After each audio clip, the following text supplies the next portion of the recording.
Bonsoir à tous et merci de nous rejoindre dans l'info continue ce mardi 15 juillet 2025. L'actualité nationale avec la visite au Bénin du président sénégalais Bassirou Diomaye Faye est à Cotonou depuis cet après-midi. Il a eu un tête-à-tête avec son homologue béninois Patrice Talon. Les deux chefs d'État auront tout à l'heure un point de presse dont vous aurez la quintessence dans nos différentes éditions ici sur Canal 3 Bénin. On fait un zoom ce soir sur ces hommes et femmes qu'on n'entend presque plus. Elles sont de plus en plus nombreuses, ces personnalités politico-administratives qui brillent désormais par leur silence dans l'animation de la vie publique. D'aucuns mettent cela sous le coup des réformes politiques et institutionnelles. D'autres parlent de stratégie politique et de sagesse chez ces hommes qui pourtant ne rataient aucune occasion pour se faire entendre. Les échéances électorales de 2026 s'approchent à grands pas et ce mutisme, sinon cette discrétion commence par susciter des interrogations. Entre confrères ce soir, dans l'info continue, on examine les raisons éventuelles de ce silence ou de cette disparition circonstancielle de ces personnalités du devant de la scène publique. En plateau ce soir, Kazmi Pedjo, directeur de publication du quotidien Nouvelle Économie. Kazmi Pedjo, bonsoir. Bonsoir, Luc Para. Et puis en face de vous, le directeur de publication du quotidien Le Potentiel, Adrien Atikpato, bonsoir. Bonsoir, Khan. Merci à vous de vous être montré disponible. Avez-vous constaté, dois-je dire, cette disparition de la scène publique d'un certain nombre de personnalités qu'on entendait tout de même par le passé en tout cas? Non, en réalité, il y a un principe de la vie, un principe immuable. Dès qu'on naît, on grandit et il y a le déclin et ensuite la mort. D'accord. La mort ici, ce n'est pas... la mort ici utilisée, ce n'est pas au sens propre, mais au sens figuré. C'est ça. Donc, par conséquent, ces hommes politiques qui ne sont plus aujourd'hui devant les caméras et micros sont dans le déclin et puis ensuite vont mourir de leur propre mort parce qu'ils ont eu à faire le temps et comme on le dit, il y a peut-être 20 ans ou 30 ans en arrière, autant que nous sommes ici, personne ne pouvait imaginer un jour qu'on allait se trouver devant les plateaux de télévision pour mener un débat. On a des aînés, donc ceux-là ont fait aussi leur temps et se sont éclipsés. Et donc, c'est le fonctionnement normal de la vie. Et par conséquent, ça s'applique aussi aux hommes politiques que nous avons au Bénin ici, comme partout dans le monde. Donc, ce n'est pas un phénomène étonnant, c'est le fonctionnement normal de la vie. Et puis, quand vous prenez n'importe quel secteur, et cela arrive forcément. Kazmi Pedjo, vous avez la même lecture que Adrien Atikpato? Au sujet du peu, j'ai aimé donc son schéma qu'il a fait de l'évolution de ces hommes politiques, sans oublier que parfois, bon, quand vous n'avez pas envie de mourir, bon, la jeunesse vous envoie vous reposer. Donc ils sont à la retraite, ils sont en train de se reposer. Lorsque vous avez des jeunes comme nous, de la jeune génération, qui aujourd'hui sait bien commenter, sait faire des analyses et qui réclament donc leur présence sur les médias, eh bien vous comprenez que vous avez fait du bon boulot. Vous avez fait du bon boulot et vous pouvez laisser ce pays à la jeunesse. Et je crois que c'est ce que cette classe politique-là est en train de comprendre. Parce que vous avez des gens comme, excusez du peu, que vous le veuillez ou non, je peux le citer. Vous avez des gens comme Patrice Talon, vous avez des gens comme Louis Vlavonou, vous avez des gens comme Orden Aladatin, et que sais-je encore à l'Assemblée nationale, qui aujourd'hui comprennent donc les enjeux des lois, comprennent les enjeux politiques, comprennent donc la nécessité de participer à la chose publique. Eh bien, vous pouvez vous réjouir et vous pouvez donc prendre votre retraite. Pourquoi pas aller vous consacrer à vos petits-enfants parce qu'ils ont besoin de vous. Ils ont besoin de Je me souviens de cette anecdote qu'un politique ne cesse donc de chanter, qu'il a envie d'aller s'occuper de sa femme et de ses petits-enfants, ne serait-ce que pour le peu de temps qu'il lui reste. Qu'il lui reste. D'accord. Adrien, il y a beaucoup qui mettent, je dirais, cette disparition circonstancielle sous le coup des réformes politiques et institutionnelles. Partagez-vous leur lecture de la chose? Pas forcément. Moi, je ne pense pas que c'est la politique qui a fait ranger certaines personnes. Et aujourd'hui, sur la scène politique, évidemment, il y a des personnes âgées. Et le monde évolue. Je ne dis pas que ceux qui ont fait leur temps ne sont pas sages ou ne sont pas intelligents, mais le monde évolue avec l'intelligence et pour la plupart, les enfants que nous avons aujourd'hui sont de peu plus intelligents que nous, leurs pères, parce qu'ils prennent d'abord, ils tirent leçon de nous, leurs parents, et ensuite s'adaptent à leur époque. D'accord. Alors, dans la classe politique aussi, et les jeunes politiciens que nous avons aujourd'hui, enfin, à partir de après 2000, c'est des gens qui réfléchissent et qui voient autrement, et je ne dirais pas mieux que les anciens, mais voient beaucoup plus que les anciens. D'accord. Voient beaucoup plus que les anciens. Donc, par conséquent, dès que vous voyez des situations comme ça, il y a des choses qui s'imposent aux anciens. Donc, ils sont obligés de s'éclipser. Parce que à une période de la vie, si vous ne voulez pas laisser les choses vous laissent. Quelqu'un qui a 85, 90 ans, véritablement, il n'a plus d'avenir, il n'a que des souvenirs. Et quand il est sage, s'il est réellement sage, il prend place pour permettre à la jeune génération de venir le voir pour prendre des conseils. C'est ça. Au lieu de chercher à rivaliser encore avec ses enfants ou ses petits-fils. Et donc les Béninois sont suffisamment sages, et notamment la plupart des hommes politiques que nous avons ici sont sages, et se sont dit, sans même cette loi ou cette réforme, se sont dit, bon, il vaut mieux se ranger. D'accord. Alors, il vaut mieux se ranger, comme le dit Adrien Atik-Paton. Beaucoup estiment que non, il n'y a pas eu cette volonté au niveau de ces personnalités dont nous parlons, mais que les réformes les ont beaucoup plus poussées, je dirais, à l'arrière-plan de la scène. Oui, on ne peut pas jeter d'un coup de pied l'effet, les conséquences de ces réformes. Il n'y a que aussi la réforme qui est venue à muter certains, à donner donc la retraite forcée à d'autres.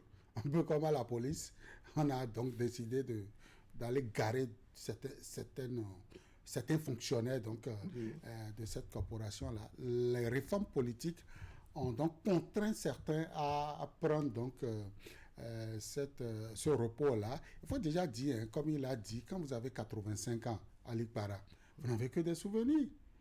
L'avenir du pays ne dépend plus de vous. La jeunesse, vous n'êtes plus sur l'ordinateur. Vous voyez difficilement. Vous ne pouvez plus être sur les réseaux sociaux et comprendre. Aujourd'hui, l'actualité, tout ce qui... C'est sur les réseaux sociaux. À 85 ans, vous ne savez pas manipuler ces trucs-là. Je ne vends pas cher leur peau. Je ne les jette pas déjà au cimetière. Non, pas du tout. Mais vous avez besoin de vous reculer. Et mieux, nous sommes en Afrique, nous sommes au Bénin où, à un certain âge, vous avez des arrière-petits-fils. Je ne dis pas des petits-fils, je ne dis pas... Et qui ont aussi envie vous avez déjà 3 générations. Et vous êtes là sur un plateau. Un jeune comme Adrien Atik-Paton ou bien Casimir Pédior, il vient, il vous lynche. D'accord. Parce que vous n'avez pas... Votre référentiel n'est pas actualisé. Il vous montre les carences de vos analyses. Parce que eux, ils sont là où aujourd'hui l'information se discute, ils sont là et ils viennent. Et vous êtes là à utiliser les anciens référentiels sur un plateau de télé. Et vous voyez votre petit-fils, vous venez à la maison du Pépé, mais tu n'as pas du tout été à la hauteur du débat. Mais petit-là, dans notre côté, on peut dire à la génération de Casimir que c'est Rabamé. Non, sur un plateau de télé, c'est pas du Rabamé. Alors, Adrien Atik-Paton, est-ce que vous pensez vraiment que cette mutation s'est faite en douce, c'est-à-dire ce silence qu'on observe, ceux-là qui étaient au devant de la scène et qui aujourd'hui, par la force des choses, les réalités de la vie humaine, les réformes et autres, est-ce que vous pensez que vraiment ils se sont mis derrière le rideau avec, je dirais, de gaieté de cœur? Je serai obligé de nommer quelqu'un que je respecte beaucoup, le professeur Mathurin Nago. Après avoir passé 8 ans au perchoir de l'Assemblée nationale, a décidé de ne plus aller aux élections. Et donc, lui, réforme ou non, il a décidé de ne plus aller aux élections parce qu'il a dit, il a fait déjà ses preuves, il a été ministre de l'enseignement supérieur. Ensuite, président de l'Assemblée nationale pendant 8 ans, que ça suffit, il faut céder la place à d'autres personnes. D'accord. Et beaucoup d'autres personnes sont aussi dans ce schéma-là.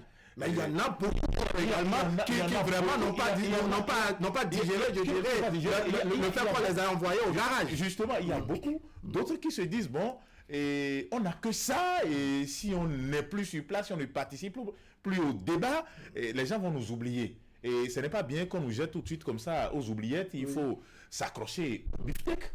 Et c'est ceux-là qui sont aujourd'hui, vous m'excusez un peu le mot, grincheux, et ne sont pas contents du fait et qu'ils soient garés de gré ou de force. C'est ça. Donc, c'est évident, c'est humain qu'ils n'acceptent pas. Mais c'est la réalité. Et ça s'impose. Et même si les réformes ne venaient pas, et à un moment donné, ils seront obligés de céder la place aux jeunes. D'accord. Alors, Casimir Pédio, il y en a qui vraiment ne sont pas contents dans ce lot, les réalités de la vie urbaine, les réformes et autres, mais qui visiblement n'avaient pas préparé cette retraite, ils n'avaient pas pris les dispositions qu'il faut, et donc les choses se sont imposées. Et c'est dommage, c'est vraiment dommage. Parce que imaginez-vous, nous allons ramener le sujet à un niveau méso. Mon grand-père, père à son âme, il est déjà décédé. Mais il est décédé tout récemment. Vous imaginez que je sois là et que mon grand-père se lève le matin et qu'il fasse Zémidjan, ou bien qu'il aille au champ pour labourer encore la terre. Comment on va me traiter? Je suis paresseux ou bien il n'a pas pu assumer véritablement la relève. Que je sois là aujourd'hui, que mon grand-père aille chercher une petite fille de 25 ans ou de 35 ans pour refaire sa jeunesse, vous imaginez quelle insulte à ma personne. C'est à moi. Et c'est pourquoi nous disons qu'ils n'ont que des souvenirs.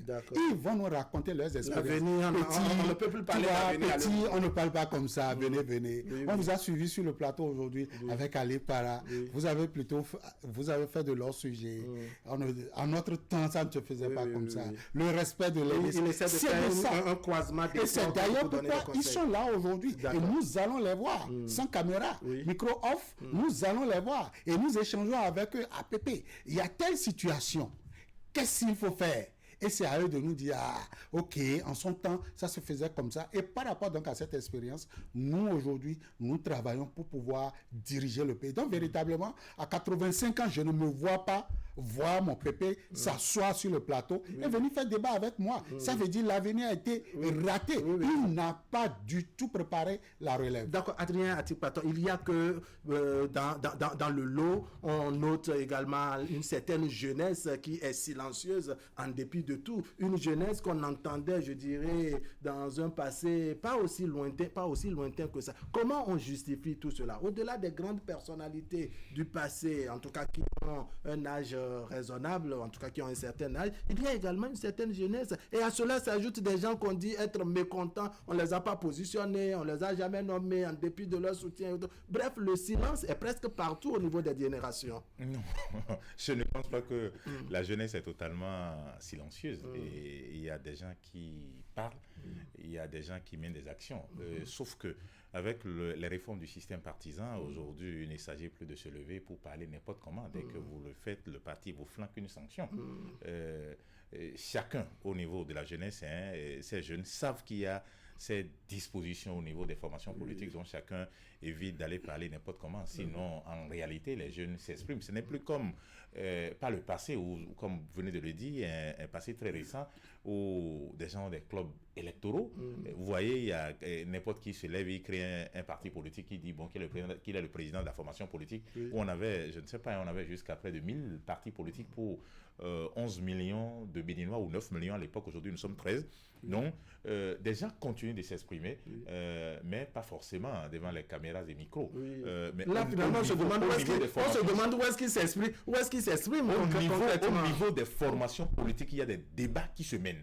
Au niveau des formations politiques, il y a des débats qui se mènent. Et librement, la jeunesse prend la parole. Bien sûr. On n'évite pas forcément les médias pour des couvertures médiatiques de ce genre de débats, mais je sais, moi, je chaîne régulièrement avec des députés de notre génération, des ministres de notre génération et tout. Il y a des débats. Et même des jeunes, des acteurs politiques qui s'expriment librement. Et les vieux ne les empêchent pas forcément de s'exprimer. Et bien au contraire, ils travaillent. Ces jeunes, ils travaillent pour s'imposer aux vieux qui sont là, qui les dirigent pour dire non, voilà ce que nous pensons être bienséant pour l'avenir de la jeunesse et tout.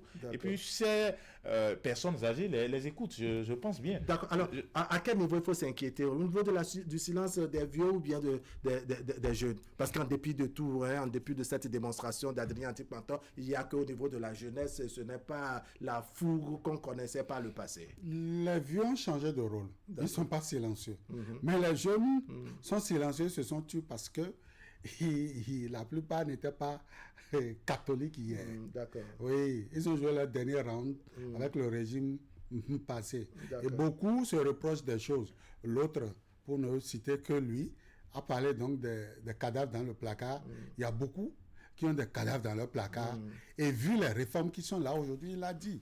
Avant, ils se cachaient derrière le manteau de leur parti politique. Aujourd'hui, ils n'ont plus de parapluie, ils n'ont plus de protecteurs, ils n'ont plus donc de parrain. Et donc, il est de bon ton qu'ils se taisent. Pour ne pas rappeler les éléphants blancs, les projets à mi-parcours bouclés ou à mi-parcours réalisés. Ils ont intérêt à se cacher. Et beaucoup de cette jeunesse qui ont participé donc, à la gabegie de la gestion des choses publiques aujourd'hui se sont rangés et on a pensé que... J'en faut pas qu'on se souvienne de l'extension tombe. Il vaut mieux ne pas faire comme Atik Pator et Pédior qui viennent devant les plateaux pour qu'on les voit. Si nous on voit, peut-être que le chef va se rappeler de quelque chose d'hier. Et donc, ça a fait que ceux-là aussi se sont ajoutés aux sages qui voulaient aller à la retraite. Et donc, on ne comprend plus si c'est les jeunes premiers qui sont allés à la retraite ou si c'est les sages aujourd'hui qui sont à la retraite. L'un dans l'autre, ça permet quand même à nous autres de venir au marché et de venir étaler nous aussi un peu notre maïs, de voir s'il y a un preneur. Quand je dis moi, c'est pas moi Casimir, c'est pas Adrien Atipaton, mais la jeune génération. Regardez aujourd'hui, depuis 2016, vous avez vu la jeunesse au niveau du gouvernement, c'est à peine 35 ans, 40, la quarantaine. Et ils ont dirigé avec maestria le pays au point où un des vieux sages est venu au créneau dire que eh bien, le pays a repris sa croissance économique, a repris son développement. Vous vous souvenez, le vieux qui a dit ça, il en est fier. Lui, par exemple, on ne l'a pas muselé, il se balade. D'accord. Adrien Atipaton, il y a que nous avançons petit à petit vers les élections de 2026. Il y a certaines personnalités qui, par le passé, vraiment, ne restaient pas aussi silencieuses que ça. Je cite pêle-mêle comme ça les Adrien, les Amoussou Bruno, les Idi Kolaolé, les Sefou Fagbou. Ils sont nombreux comme ça. Il y a même au niveau de la société civile, les gens comme les Martin Assogba et bien d'autres. En tout cas, la liste est longue. Mais aujourd'hui, ils sont vraiment silencieux qu'on se pose la question, qu'est-ce qui ne va pas? Est-ce qu'il n'y a pas de raison à s'inquiéter à ce niveau? Non, nous sommes les élections, ou du moins l'élection présidentielle est prévue pour avril 2026. Donc, nous sommes à un peu moins d'un an. Pour monter au créneau, il faut forcément dénoncer des choses. Si la société civile n'a rien à dénoncer, elle est obligée de se taire. Oui, c'est un peu comme si on vient au devant de la scène juste pour dénoncer. Même si les choses vont bien, on se dit, mais quand même, ne serait-ce que pour sortir applaudir, on a envie d'entendre ces personnalités. Non, je vous dis ceci. Si vous avez cité le nom de Martin Assogba, si Martin Assogba doit faire une sortie médiatique aujourd'hui, c'est qu'il faut mobiliser des médias.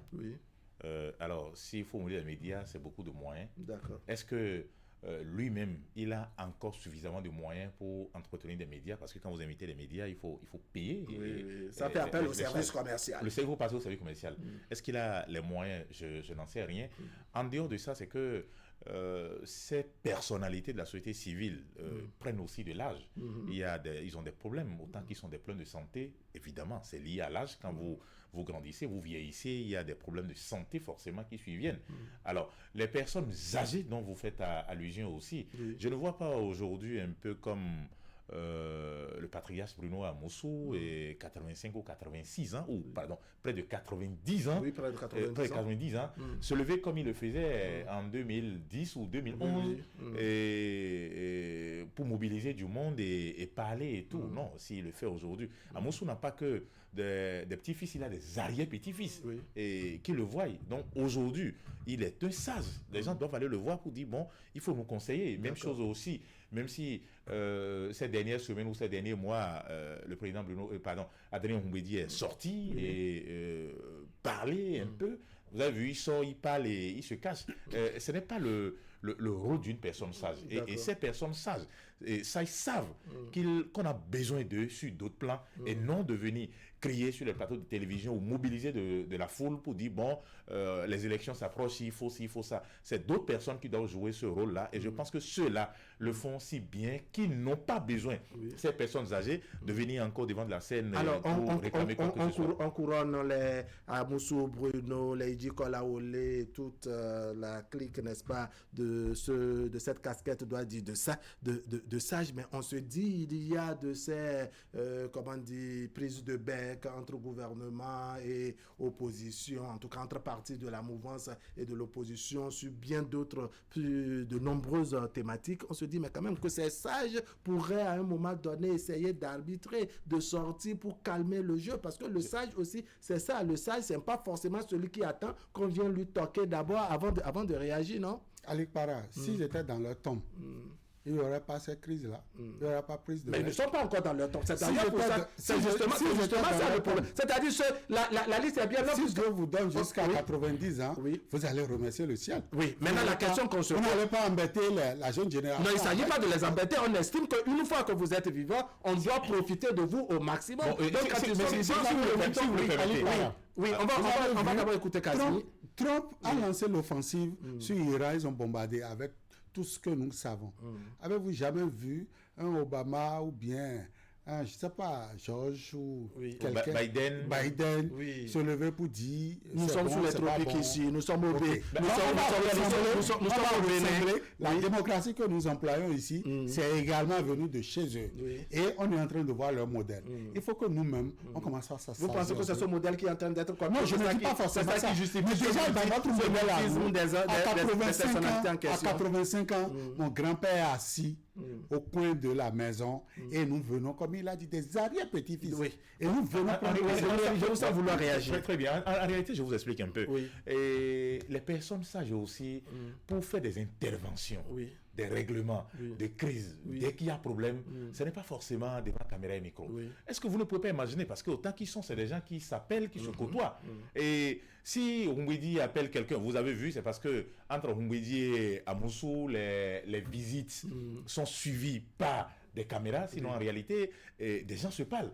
Et ils cherchent des solutions aux problèmes de la société, sans forcément créer, qu'on appelle, le mot m'échappe un peu, sans forcément créer une procédure médiatique un populisme autour. Donc moi je pense bien, je ne sais pas si vous fréquentez un peu le président Bruno Amoussou, c'est quelqu'un qui reçoit par exemple beaucoup de personnes et sans tambour ni trompette. Sans tambour ni trompette. Et je pense que c'est la même chose aussi, c'est Adrien Humbedi qui reçoit beaucoup de personnes aussi. C'est la même chose chez Yahi Boni aussi. Donc en réalité, ces acteurs politiques se parlent, mais n'invitent pas forcément les médias pour dire bon, aujourd'hui on parlait de telle chose. Ils le font seulement dès qu'il y a une crise, dès qu'il y a péril dans la demeure. Et pour l'instant, je pense qu'il y en a pas. Et l'opposition aujourd'hui joue pleinement son rôle, et critiquer et tout, c'est le fonctionnement normal de la démocratie. Et donc, mais pour les personnes sages et qui sont là, ils ne doivent pas aller au-delà de ce que nous voyons là. D'accord. Animation de la vie publique, ces personnalités qu'on n'entend presque pas. Quand j'ai balancé, je dirais, cette thématique qui doit être en débat ce soir, il y a eu de ces réactions. Beaucoup estiment qu'on nous vend aujourd'hui la peur et que la peur fait que beaucoup gardent le silence. Est-ce que vous avez la même analyse de ces internautes? En venant ici ce soir sur votre plateau, je n'ai eu qu'un seul problème. Le go-slow entre Calavi et Cotonou. Embouteillage. Personne ne m'a intimidé. Depuis que je viens sur votre plateau, personne ne m'a intimidé. C'est vrai, j'ai eu des pépins par le passé. Mais aujourd'hui, dire que on nous vend la peur, moi je veux bien qu'on commence par citer. Lorsque vous tenez des propos et que ces propos sont à la limite diffamatoires et que les institutions de la République vous demandent de venir justifier ce que vous avez dit, ou bien de ce que vous avez dit, vous pouvez nous aider à remonter la piste pour savoir qu'est-ce qui s'est véritablement passé. Pour faciliter la tâche, ce n'est pas vendre la peur, savoir un peu plus. Voilà, c'est pas ça. Si c'est ça à vendre la peur, moi je ne m'inscris pas dans ça. Mais l'opinion aujourd'hui, je sais que sur les réseaux sociaux, ça se discute. C'est vrai, la HAC a dit qu'elle va réorienter un peu cela. Et j'ose croire que c'est pour la période électorale qui est une période un peu sensible. Et si on doit laisser les médias chauds et les médias réseaux sociaux dans cette euphorie, on risque donc d'assister à du bordel. D'accord. Excusez l'expression. Pensez donc que la question de la peur vraiment justifie le silence de grandes personnalités. Le débat se mène dans les groupes de professionnels et tout. Quand les gens parlent de cette façon, moi, ça me gêne un peu. Ça me gêne parce que Talon vient de faire, je crois, 9 ans, un peu de 10 ans. Et je prends moi mon exemple. Moi, j'ai eu à affronter et attaquer frontalement le ministre de l'enseignement primaire, le ministre de la Défense, qui est là, le ministre de l'Intérieur, et même une banque de la place. Et même une banque, a dit que des ministères clés. J'ai eu à attaquer pratiquement, je ne sais pas, les sociétés, les offices d'État et tout. Mais je suis pas allé en prison. Il y a des gens qui ont tenté des procédures contre moi, mais qui ont échoué parce qu'ils ont perdu à la criette ou devant d'autres juridictions. Et donc, si les gens disent que non, on a peur de dire, la liberté d'expression aussi, c'est quoi? C'est de dire ce que la loi autorise. Ce n'est pas de dire, d'inventer des choses qui n'existent pas. Si quelqu'un invente ce qui n'existe pas, si quelqu'un invente ce qu'on ne peut pas dire sur son père ou sur lui-même, sur d'autres personnes, il doit s'attendre forcément à des réactions. Mais quand on le fait dans les règles de l'art, personne ne peut avoir de problème.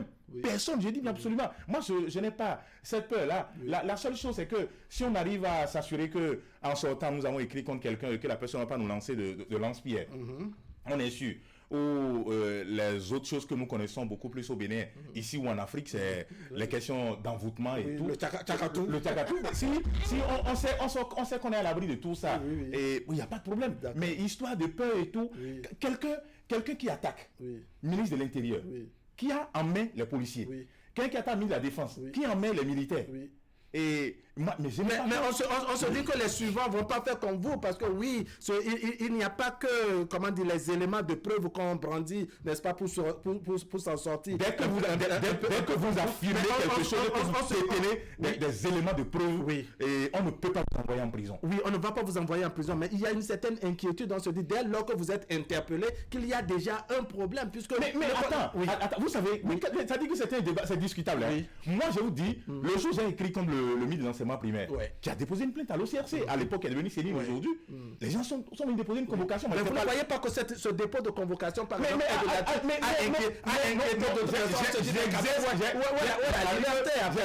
j'ai exercé un métier qui a ses risques. Dès que vous demandez, par exemple, à un policier qui décide d'arrêter, qui rentre dans un ghetto, il sait, par exemple, en entrant dans le ghetto, des délinquants peuvent l'affronter.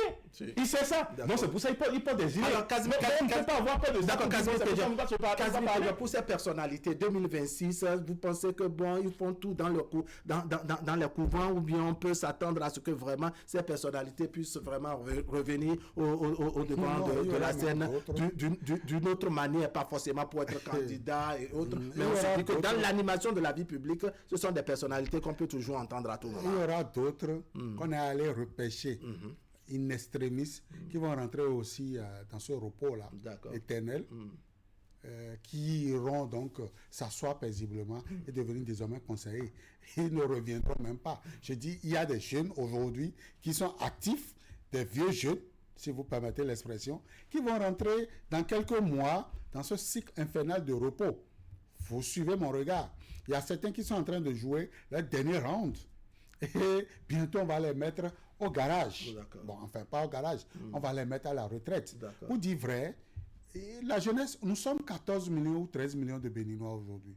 Si les mêmes depuis 1990 vont continuer par animer la vie politique, si les mêmes depuis 1986 vont continuer par animer la vie politique, ils ont, on l'a dit tantôt, ils ont des souvenirs.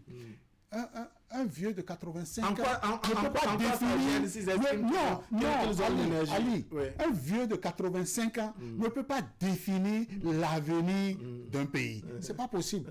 Il n'y a que lui et moi qui puissions dire voilà comment, dans 5 ans, dans 10 ans, dans 30 ans, nous rêvons que le pays soit. Parce que ces vieux de 85 ans... Qu'est-ce qu'il leur reste? C'est la tombe. C'est la tombe. Ils vont nous conseiller pour le peu qui reste. Mais c'est nous qui, demain, allons assumer nos choix d'aujourd'hui pour nos enfants. Est-ce que cette lecture des choses, ça n'amène pas les vieux à estimer que vraiment les jeunes nous bousculent, ils nous poussent, n'est-ce pas, ils nous poussent au dehors, alors que vraiment on aurait pu cohabiter ensemble pour qu'ils puissent bénéficier de notre sagesse, de notre expérience. Non, pas du tout. Ces vieux, à un moment donné aussi, ont poussé d'autres personnes. Vous prenez aujourd'hui, je prends aujourd'hui, nous avons 4 anciens présidents de l'Assemblée nationale, et Oumbedi, Amoussou, Idi et Nago. Mais vous prenez ceux-là. En leur temps, pendant qu'ils venaient, ils étaient très actifs comme nous aujourd'hui. Et ils poussaient tout doucement au dehors. Hubert Maga et Migdelin Zissou. Et tout ça là. Donc ils sont passés, comme lui vient de dire, à partir de 2025, de 2026, on aura 5 anciens présidents de l'Assemblée nationale, puisque Vlavonou va s'ajouter à la liste. Et donc, ainsi de suite. Et dans 20 ans, 30 ans, les jeunes d'aujourd'hui, d'autres générations viendront aussi les pousser tout doucement à la porte. C'est-à-dire que c'est le fonctionnement immuable de la vie. Donc il n'y a rien à faire pour changer ça. Et si quelqu'un refuse de changer ça, ça dit qu'il décide de mourir prématurément lui-même. Ça dit que la mort au vrai sens du mot, alors que personne ne veut mourir très tôt. Donc c'est le fonctionnement normal de la vie. Et cela ne doit surprendre personne. Vous voyez la même chose par exemple au niveau de nos anciens syndicalistes, au moins ceux qui sont vivants, les Pascal Todino et autres. Mais quand vous le prenez, Pascal Todino, il est aussi âgé, il est décédé là. Et il est à la retraite depuis longtemps. Et il sait encore. On dirait que vous êtes fatigué de 16 heures. Mais quand vous prenez,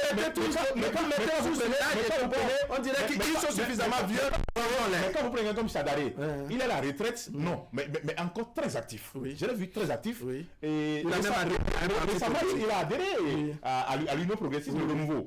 Alors, probablement que prochainement il chercherait être maire ou peut-être rester dans l'exécutif de Ouida ou peut-être CA. Parce qu'il est encore très actif. Pourquoi pas mais ce qui est clair, et ce qui est sûr et certain, c'est que plus l'âge évolue, naturellement à partir de l'âge évolue, plus vous êtes refroidi. Vous êtes refroidi, vous êtes plein de santé, vous êtes fatigué.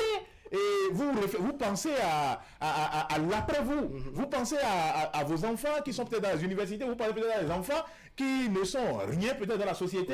On dit, bon, comment faire pour positionner ici, comment faire...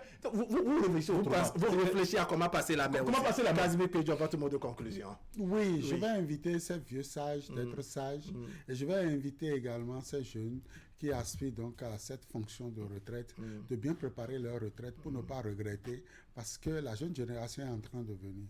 Est-ce que l'idéal que la jeune génération a aujourd'hui, c'est en même temps avec les IA, c'est les analyses. Et ça va à la vitesse de la lumière. Donc s'ils ne veulent pas prendre leur retraite, eh bien, on va les pousser doucement à aller vers cette retraite. S'ils ne veulent pas prendre la retraite, peut-être que la retraite va les prendre. Casimir Pédion, merci beaucoup. Adrien Tipaton, merci beaucoup. Mesdames, Messieurs, ce serait tout pour aujourd'hui. Merci de nous avoir suivis. L'information continue sur Canal 3 Bénin à 23h tout à l'heure. Donc, vous avez la rediffusion et demain autour de 10h30. Allez, portez-vous bien.